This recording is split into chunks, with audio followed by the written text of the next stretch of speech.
Olá a todos, sejam bem-vindos a mais um episódio do podcast Método Científico. Hoje a gente vai conversar com o meu amigo Neto Leles, né, que representa uma marca, e a gente vai falar um pouco sobre essa marca, que na verdade, né, é mais que uma marca. É uma empresa, né, responsável por um grande desenvolvimento, eu diria, para a humanidade no século XX, né? Tanto do ponto de vista de engenharia, que você pode perguntar, o que é que uma marca tem a ver com ciência? Tudo.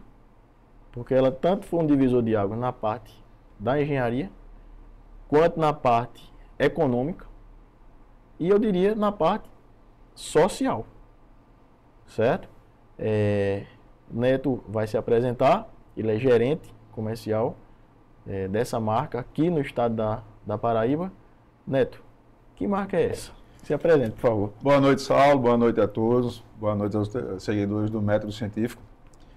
Eu tenho a honra de estar como gestor de vendas do Grupo Caoa da Ford, né? Da minha paixão, que eu tenho uma paixão que você sabe de muitos anos da Ford. Sim. Foi meu primeiro emprego quando eu saí da minha Mamanguape. E até hoje eu estou no Grupo Ford, gerenciando o segundo Grupo Ford. Sim. Da minha vida. E tendo a honra de trabalhar para a Caoa, né? Que é uma gigante. Para você ter ideia, o Grupo Caoa hoje, a nível Brasil, são quase 8.000 funcionários.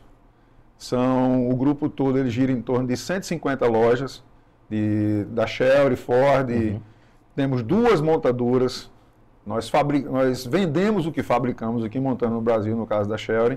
Uhum. Mas aqui eu estou representando a Ford. Isso, muito bem, meu amigo. Obrigado pelo honroso convite, meu amigo. Vamos nessa. Vamos falar um pouco da história da Ford e também da Caoa, que é uma empresa paraibana, né? Genuinamente paraibana. Genuinamente paraibana. Nasceu aqui há 46 anos atrás, em Campina Grande. Inclusive, eu peço até permissão, licença, né? Para falar uma coisa interessante, o seguinte. Caoa significa Carlos Alberto de Oliveira Andrade, não é isso? Isso, doutor Carlos. Isso, doutor Carlos. Ele era médico, né? Médico.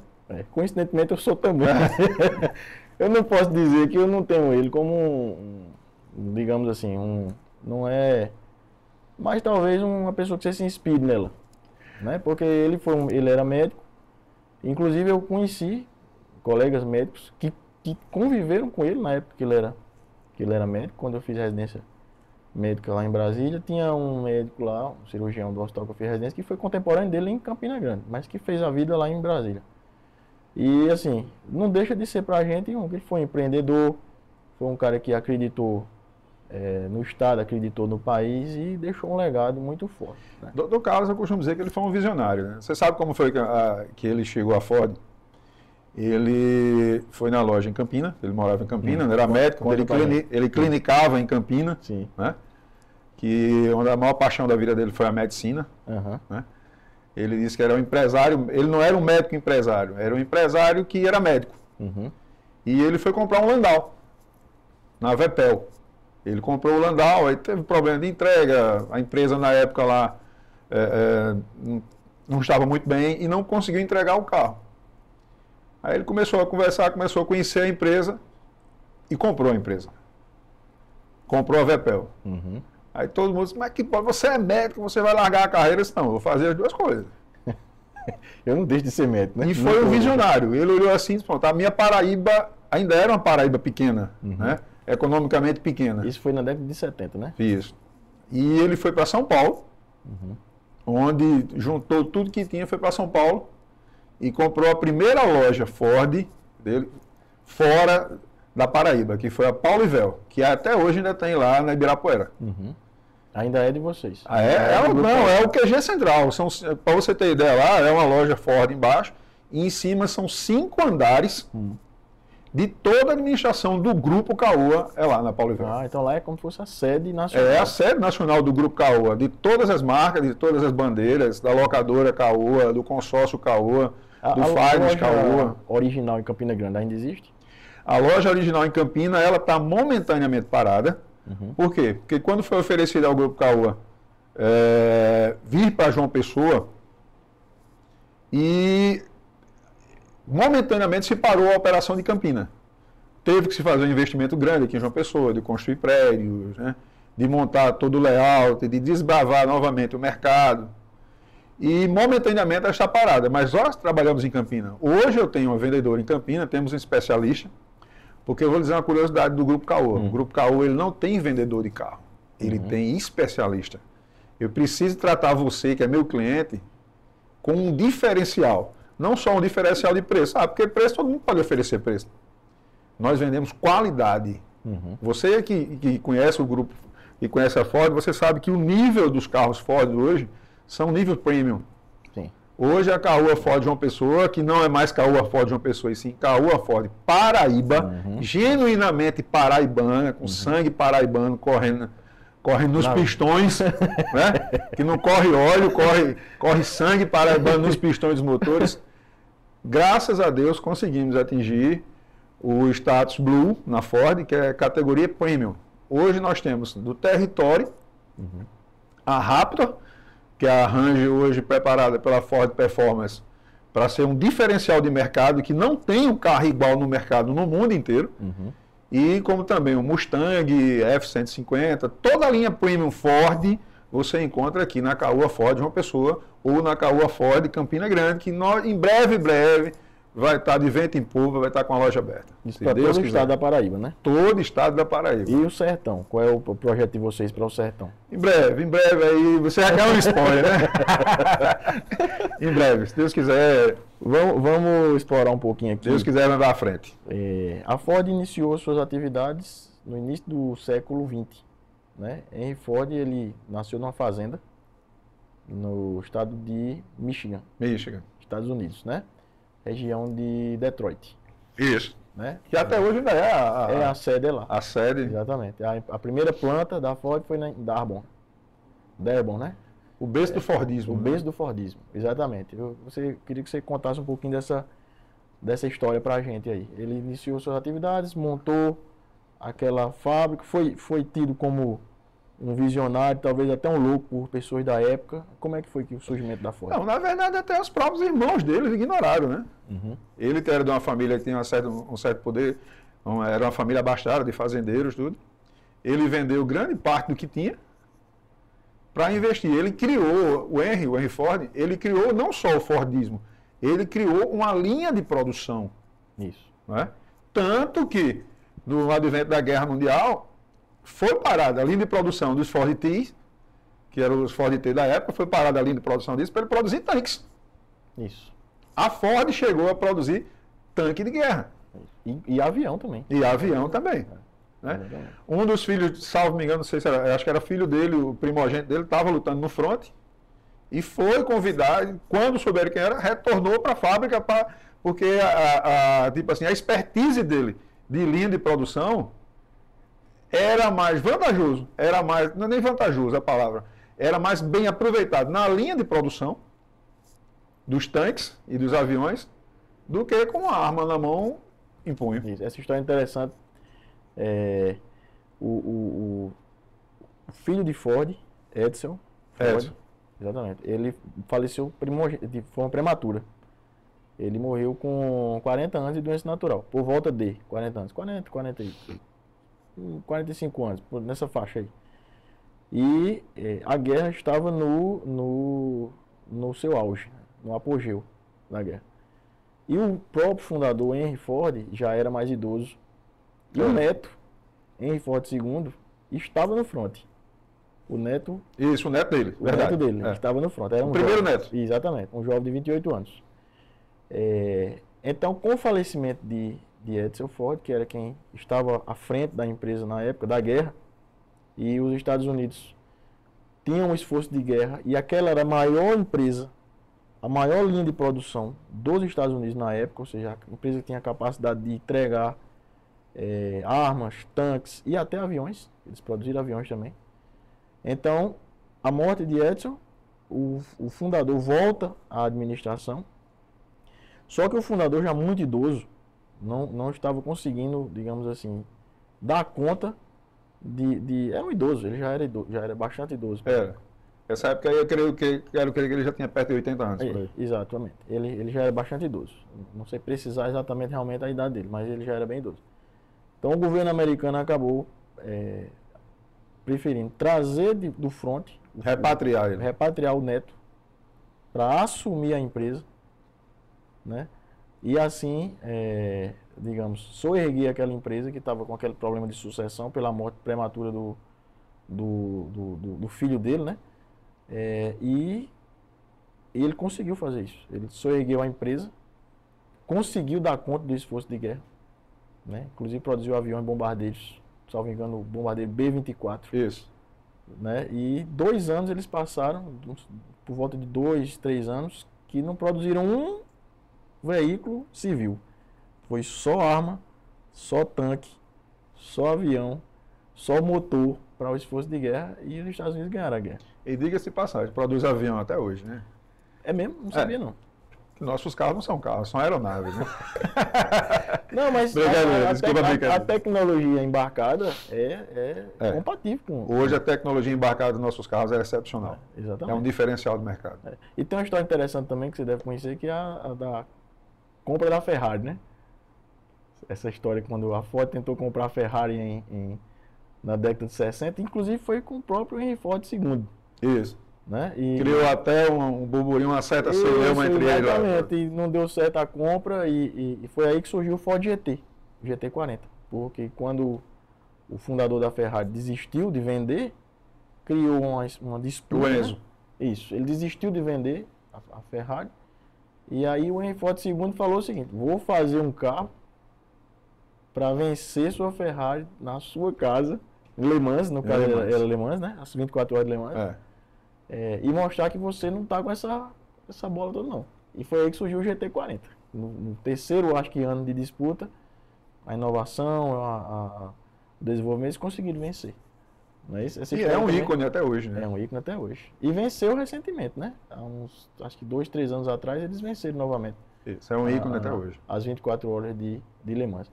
Mas, Neto, me diga uma coisa. Em 2020...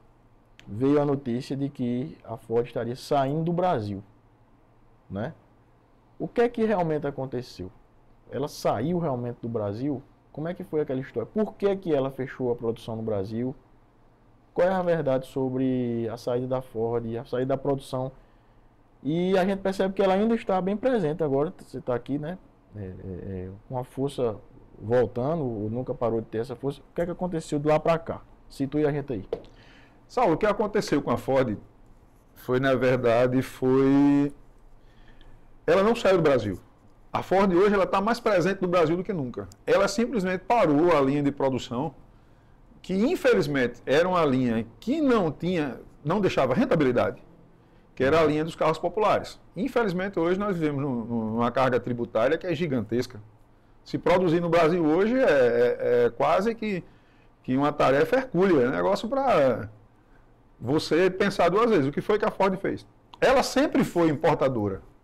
A Ford sempre trouxe para cá produtos importados, como a Ranger, como a Transit, como o antigo Escort. Os primeiros Fiestas vinham da Espanha. Depois o New Fiesta começou a vir do México. O que era produzido aqui no Brasil? O que ela fazia no Brasil era o Ford Ka e a EcoSport, que foi a primeira SUV do Brasil, conhecido como, que era mais conhecido como Jeepinho, mas foi a primeira SUV do Brasil, que foi a EcoSport. E era um projeto brasileiro, né? 100% brasileiro. 100% brasileiro.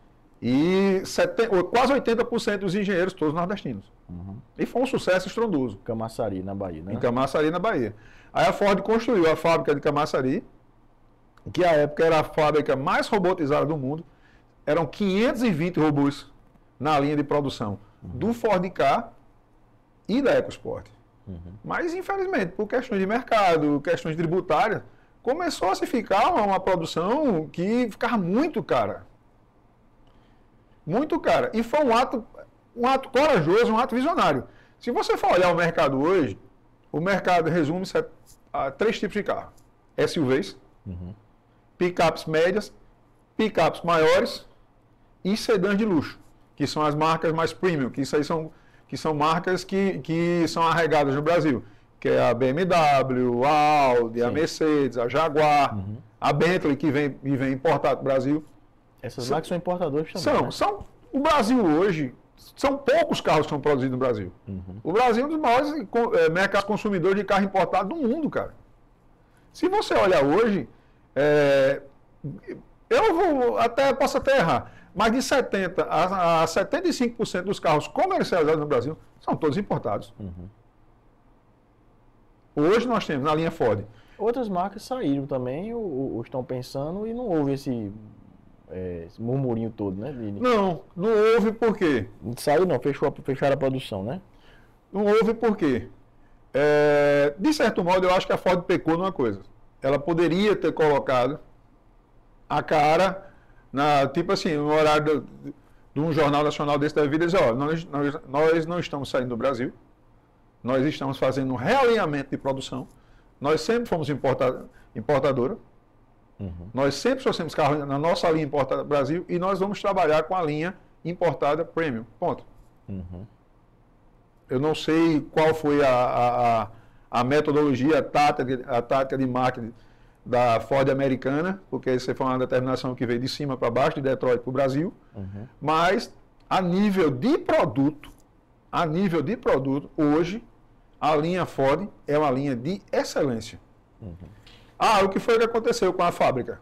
A fábrica onde era produzido o Ford Ka EcoSport em Camaçari é o maior centro de distribuição de peças e insumos da América Latina. Então continuou com a atividade, só que distribuição... Hoje nós temos lá mais de 2.000 engenheiros, nós a Ford em si, né? A Ford Company do Brasil. São mais de 2.000 engenheiros trabalhando lá, engenheiros de todo o Brasil, inclusive engenheiros também vindo de fora, projetando peças, produtos e carros que vão ser lançados daqui a 10, 15 anos. Hoje o centro de distribuição nosso mundial é aqui em Camaçari, na Bahia. Ô Neto, me diz uma coisa, e peça de reposição, por exemplo, para os Ford Ka, para os Export, como é que funciona isso? Não, a linha ainda que contratualmente nós temos que produzir peças e dar assistência por mais de 10 anos.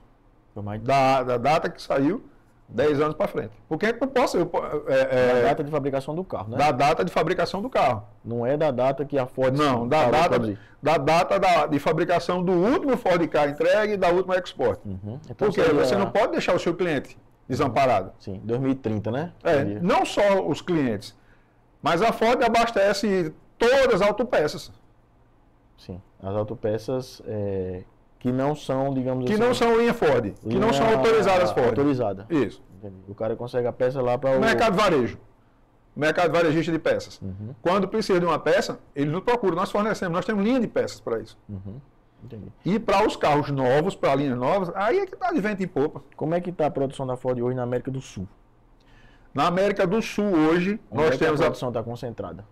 Hoje nós temos na América do Sul a produção da Transit, que é feita aqui no Uruguai, e o restante temos fora, na América do Norte, Estados Unidos, México, China, Tailândia. Então, do que vocês vendem aqui, vamos lá.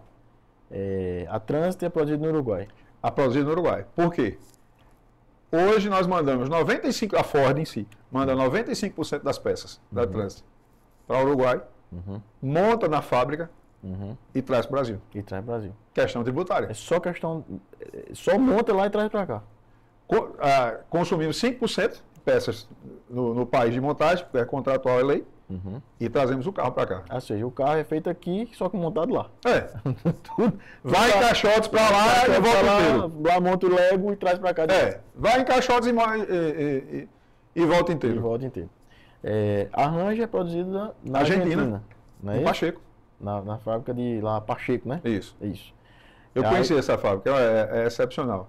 Você olhar assim na linha de produção, você vê um rolo de aço de 2 toneladas suspenso. Quando você vê no final da linha de produção, você vê um carro sair montado inteiro. É a linha de produção que o fundador... Que ele criou. Pronto, uma porta de uma Ranger. Você sabe como ela é montada? Não. Tem o rolo de aço, ele é estirado, a chapa de aço, fica como essa mesa, bem estiradinha. Ela vai para a primeira prensa, para moldar a porta. Aí são 3 chapas de aço. Aí na edição, ele corta. Pega de 3 chapas de aço para frente. Aí é contigo, viu, patrãozinho? Beleza. Pronto. Toma conta, viu? Pronto, Quer retornando. botar a marca aqui no... Consegue? Consigo. Entra aí, entra firme. Bom, tu bota no decorredor, vai. Pronto. Retornando. A chapa de aço ela é estirada em cima de uma prensa para moldar a porta. São 3 chapas de aço. A primeira prensa, ela tem uma capacidade de peso de 125 toneladas. Ela molda a porta. A segunda chapa, ela já tem quase o formato de uma porta. Aí outra prensa, isso a mão humana não toca. Isso é toda robotizada a fábrica. Sim. Em suma, para sintetizar, são 3 prensas.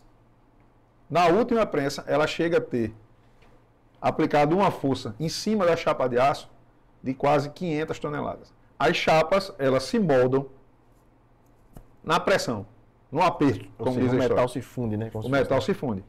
Aí no final você vê aqui, é emocionante, cara. Eu tive lá 2 vezes já. Você vê aquela chapa de aço saindo aqui. Transformação do...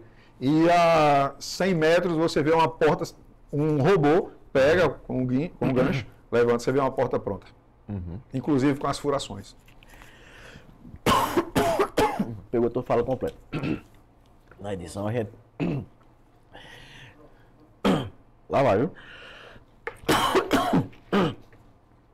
Vai pegar daqui. Pronto. Posso? Pode. Lá vai. Sim. Sim, isso aí realmente é a transformação. Aí isso remete ao que você falou, né? Disso aqui que é de mais de 100 anos atrás, que a Ford tem me fugiu agora. No Brasil ela tem quase 108 anos já. Quase 108 anos. Ela foi a primeira montadora que veio ao Brasil. Foi a primeira montadora que chegou ao Brasil, com a linha de produção do Brasil. Isso. Você vê o que a visão de um visionário teve, né?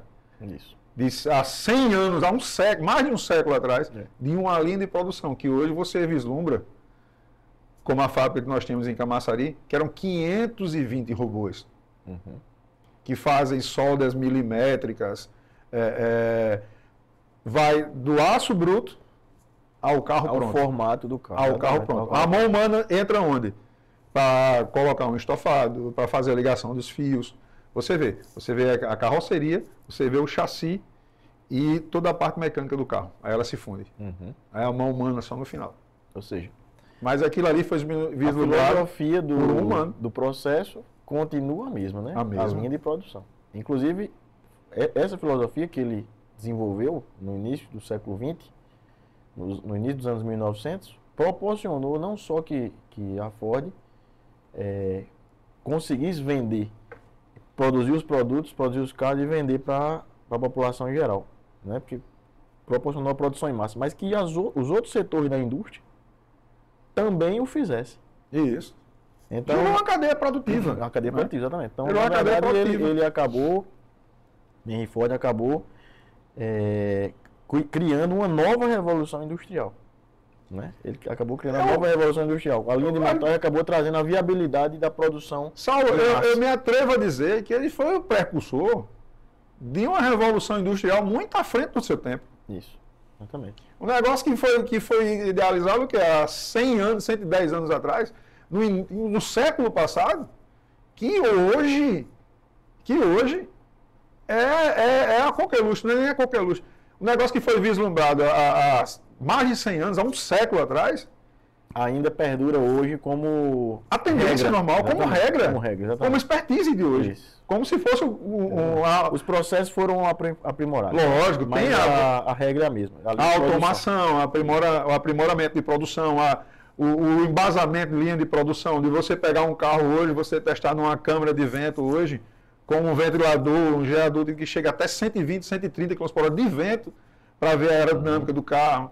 Para você ver, pegar um carro, vamos falar aqui de um produto, de um Mustang, onde você vê a linha fluida do carro, que começa, a aerodinâmica do carro começa na ponta do para-choque dianteiro, percorre todo o corpo do carro e termina na ponta do para-choque traseiro. Né? É praticamente a aerodinâmica... É a aerodinâmica de um jato. De um jato, exatamente. Um carro desse, ele entra num túnel de vento para ver a aerodinâmica, para ver o conforto, para ver a segurança, para ver o nível de ruído interno. Você sabia que Henry Ford ele tinha uma visão do seguinte, isso aí já entrando na parte econômica, né? Ele queria que cada família tivesse um carro. Ou seja, ele foi responsável pela transição da carruagem para os carros.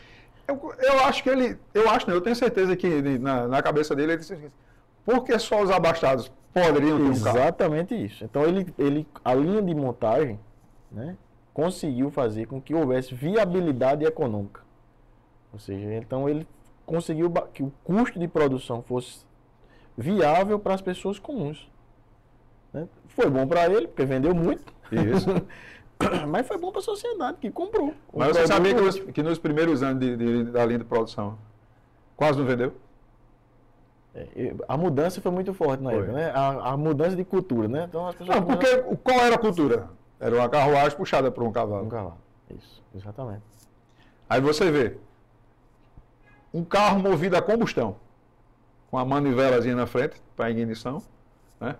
E para criar culturalmente o domínio da rédea de um cavalo para um volante de um carro. Que na verdade no início não era nem um volante, era uma manivela que ele conduzia. Como fosse um avião, né? Como fosse um manche de avião. Um manche de avião, né? Exatamente. Ele conduzia os pneus dianteiros, que não tinham muito ângulo de abertura para fazer uma curva. Isso. Os pneus eram de madeira com uma certa coberturazinha no começo era couro, depois foi aprimorando, que foi dos inícios do Ford T, dos primeiros, até chegar à linha de produção em massa. Exato. Aí veio o motor a combustão, tudo. Que ele aprimorou, né?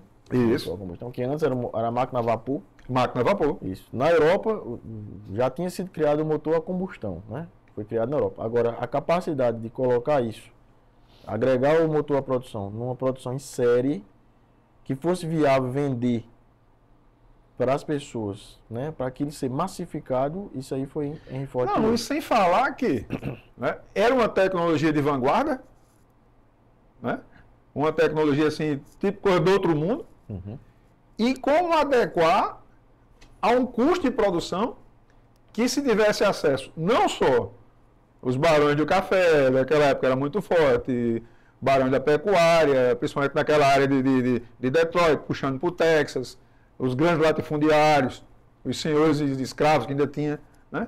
Como popularizar? Eu não sei nem se o termo certo seria popularizar. Não pode ser. Como seria massificar? Exatamente. Que o sonho dele era que toda casa americana tivesse um automóvel. E ele conseguiu. É isso aí. Falar um pouquinho de automobilismo. Sabia que o primeiro título de Michael Schumacher na Fórmula 1 foi com a Ford, né? Motor Zetec, não é isso? E ela está voltando agora em 2026 com a Red Bull. Está voltando agora ao automobilismo, ao cenário do automobilismo na Fórmula 1. Agora eu não sabia, é a terceira marca mais vencedora de entre os montadores. Na Fórmula 1 é Ford.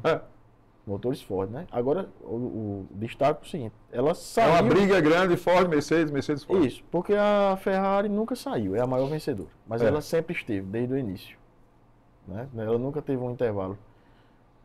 Depois vem, acho que a Mercedes, em segundo, não é isso? E em terceiro vem a Ford.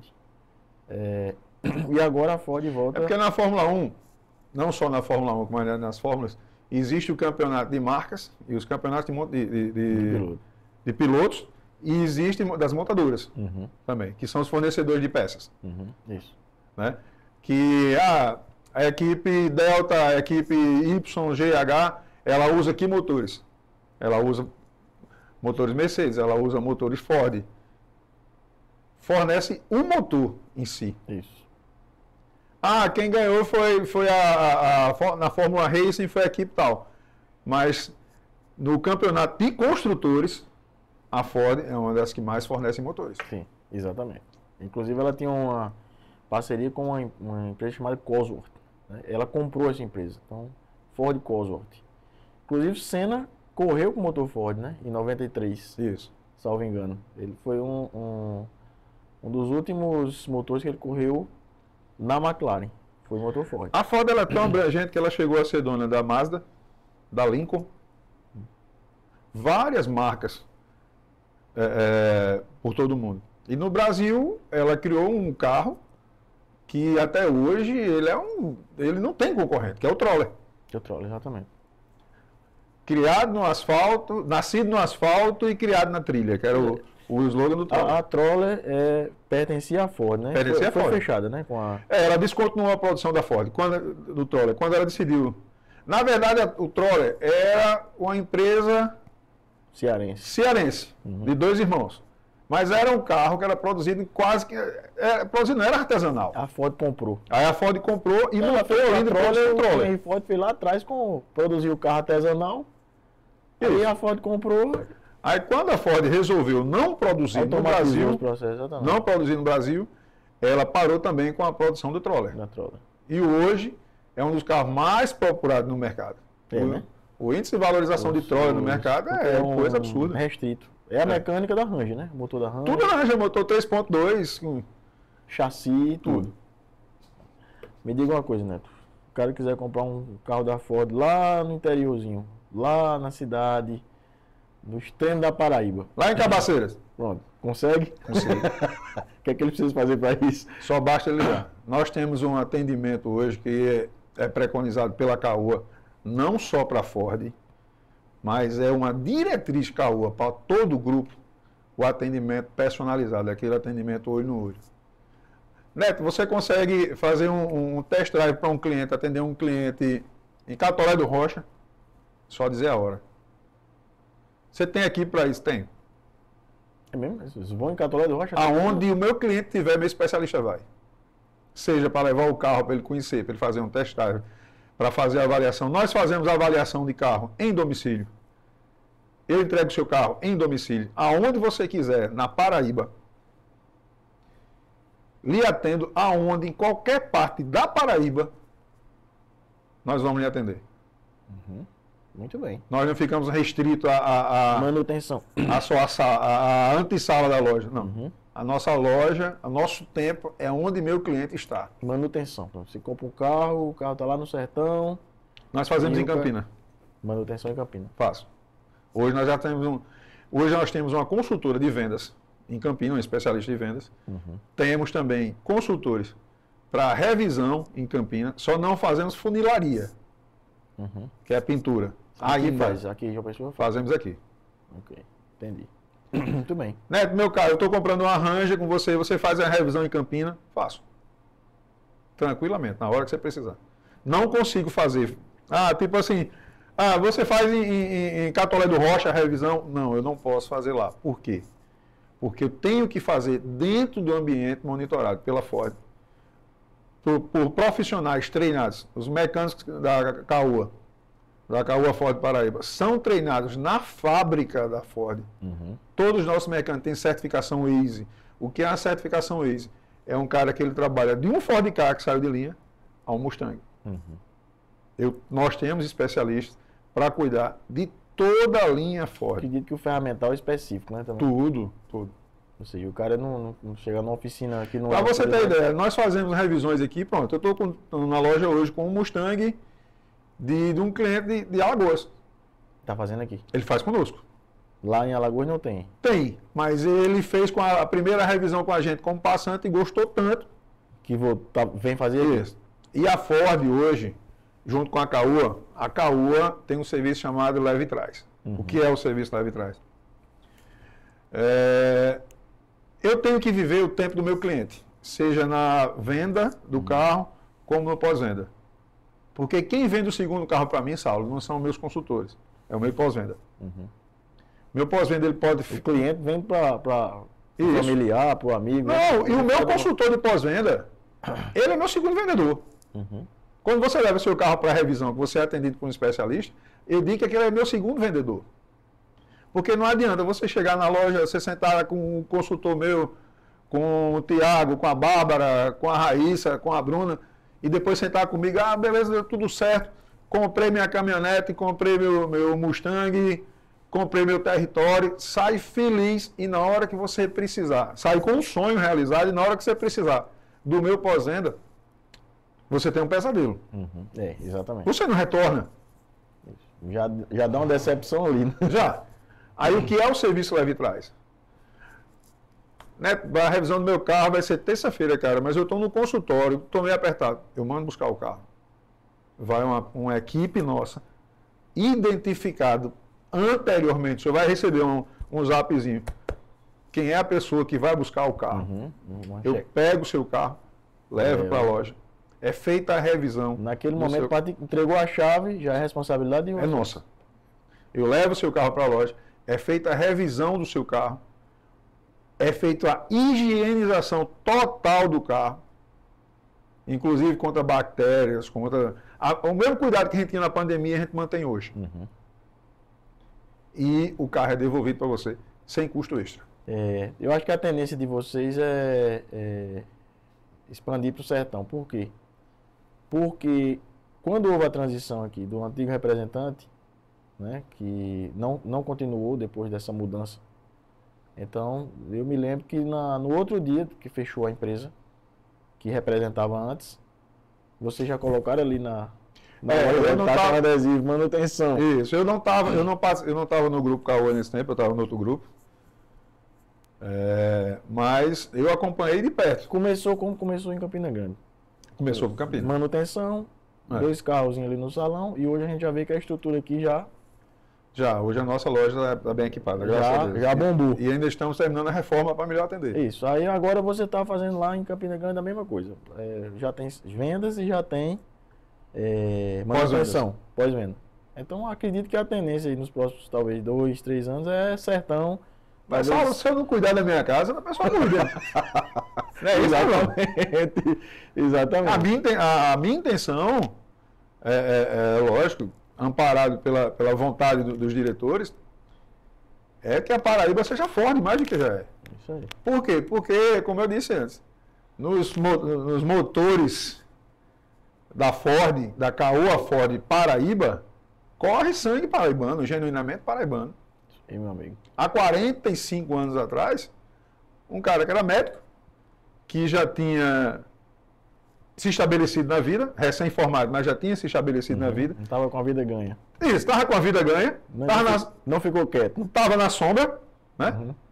Já tinha, como médico, um futuro extremamente promissor, que você conhece muito bem a história dele, conhece até mais do que eu, você conhece de cátedra. E o cara é assim, para uma hora para outra, eu vou comprar um carro, que era o sonho dele ter aquele carro, que é um Landau, meu amigo. Um Landau é uma coisa que até hoje, todo colecionador de carro, hoje você tem um carro. Na época era carro de barão. De barão. E hoje é carro de colecionador. Hoje seria um Mustang. Isso. Né? Exatamente. Aí, de um dissabor de não conseguir receber o carro diante da condição do negócio, o cara assim disse: vou comprar a bandeira. Viu a oportunidade. Viu a oportunidade, se abraçou com ela. Aí eu acho que ele deve ter tido algum insight assim, olhou assim e disse: gente, São Paulo é bem ali. Eu não sei da vida dele como acadêmico, não sei onde ele fez especialização, se é aqui ou fora. Salvo engano, eu sei um pouco dessa história.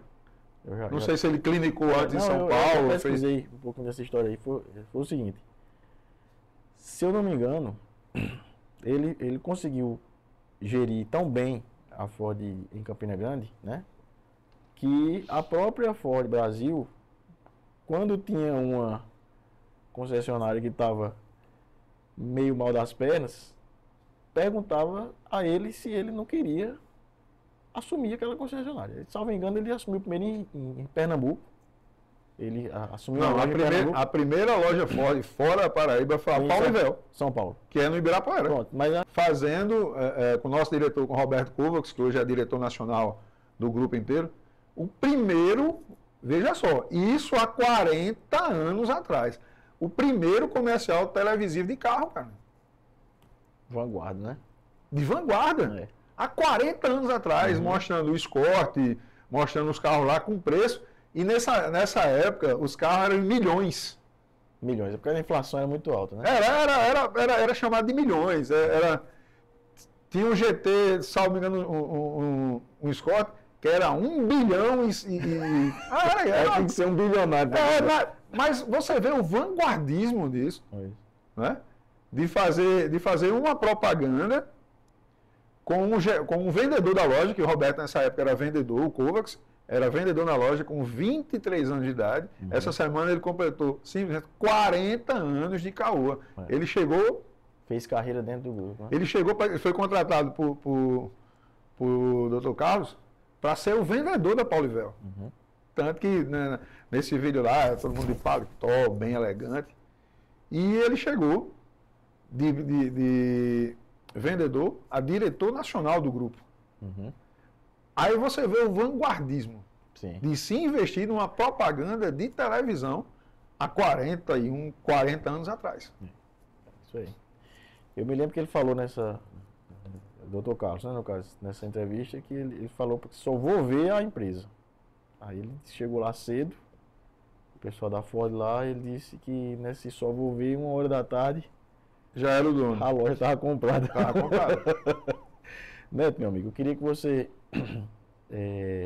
desse suas considerações finais. A gente agradece você ter vindo aqui. Ah, eu que certo? agradeço, cara. A gente está tentando levar um conteúdo assim de boa relevância, um conteúdo que envolva ciência, que envolve a Ford. Ela tem um peso, né? A história da Ford tem um peso, acho que em várias áreas da ciência. Na parte... E é uma história que se confunde com a pujança do Brasil. Isso, exatamente. A parte automobilística, engenharia, economia e, como eu falei, até ciências sociais. A partir daquele momento que a Ford viabilizou que as pessoas tivessem um carro, a sociedade mudou. Os transportes mudaram, enfim. Queria que você desse suas considerações finais. Agradeço você ter vindo, viu? Saiu do trabalho agora, tá do dia de trabalho, no último dia da semana, uma sexta-feira, então é um prestígio pra gente. Saulo, eu que agradeço você para vir aqui bater esse papo com você. Parabéns pelo podcast, cara. Você tá vendo o lado científico de uma coisa que aconteceu há 100 anos, mais de 100 anos atrás, que ainda é de vanguarda. Ah, carro o que é que carro tem a ver? O carro que eu ando hoje para me locomover, o que é que tem a ver com ciência? Tudo, cara. Tudo. Ele um projeto de um carro, ele não apareceu por osmose. Ele não brotou no jardim. Um projeto de um carro, por ser um carro, tipo um carro popular, a um carro super esportivo, é um projeto científico. Uhum. Eu conversando até com um cliente essa semana que o carro foi projetado com a suspensão para uma roda 17, com um pneu perfil para uma roda 17. Aí o cara vai, tira aquela roda 17, coloca uma roda 20 com um pneu gigantesco e fica a ruim quando a suspensão bate. Não tem condição. Não tem. Ele não nasceu para aqui. Não. Você sabe quantos bilhões de dólares, quantos milhões de euros foram gastos naquele projeto? Isso. Aquilo é um projeto científico. O engenheiro não olhou e disse, essa roda é bonitinha, essa roda é 17, bota esse pneu Michelin nele ali, vai ficar bacana. Não. Foi feito um estudo sobre isso. E é um estudo científico. Isso, com certeza. O carro em si ela é uma obra científica. Uma obra de arte científica. Uma obra de arte científica. Exatamente. Né? Que tem muita gente que quer modificar, mas beleza. Mas é isso que eu queria dizer a você. Fazer a correlação entre ciência e automobilismo são coisas que se coadunam, é o yin e o yang, são par e passo em tudo. Exatamente. É como você bem disse agora, o carro é um projeto científico. Isso aí. Neto, obrigado, meu amigo. Eu que agradeço e queria fazer um convite a todos. Nós estamos na Epitácio Pessoa, em frente ao Moriá Shopping, a Caoa Ford Paraíba recebe todos de braços abertos. E quem não puder vir é só ligar. Nós lhe atendemos no tempo do nosso cliente. Tudo certo. Meu irmão, obrigado.